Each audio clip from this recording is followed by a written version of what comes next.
কোনোদিন বিক্রি হবেন না। অনেকে বিক্রি হয়ে যায়। কিছু কিছু নেতা আছে যাদের গদ্দার রাশি এবং মির্জাফর লগ্নে জন্ম, বুঝতে পারেন তো কার কথা বলছি?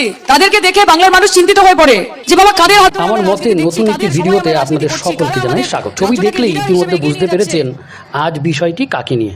হ্যাঁ, সেই বিখ্যাত অভিনেত্রী সায়নী ঘোষ অভিনয় করার সময় কোনোদিনই মুখ্য নায়িকা চরিত্রে অভিনয় করার জায়গা তিনি পাননি, তাই ঠিক করলেন রাতারাতি জনদরদি রেডিমেড নেতা হবেন এবং হয়েও গেলেন। কোনো রকম রাজনৈতিক কার্যকলাপ ছাড়াই তিনি রাতারাতি এমপি হয়ে গেলেন আর মঞ্চে সেই জ্বালাময়ী ভাষণ দিতে লাগলেন। ख्वाबों में घर बना के रहने की गलती मत कीजिएगा।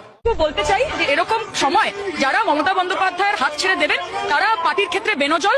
তিনি সবসময় ক্ষমতার শীর্ষে থাকতে চেয়েছেন, তাই অভিনেতা থেকে নেতা হতে চেয়েছেন এবং মমতা বন্দ্যোপাধ্যায়ের আশীর্বাদে অভিনয় করে তিনি দুর্নীতির দলে নাম লেখালেন। এই অভিনয় করে তিনি সফলও হলেন, কিন্তু এখন সবার কাছে তার অভিনয় ধরা পড়ে গেছে। তিনি এখন নেতা নয়, তিনি এখন অভিনেতা। আচ্ছা, মানুষকে কেন এত বোকা বানান? মানুষকে একটু মানুষ ভাবতে পারেন না? না পচা ডিম খাবার ভয়েই আপনিও चड्डा থেকে चड्डी। राघव चड्ढा का आपने देखा अभी हाल में? सायोनी घोष है ना, वो चड्डा नहीं है, इसीलिए वो चड्डा चड्डी नहीं होगा कभी।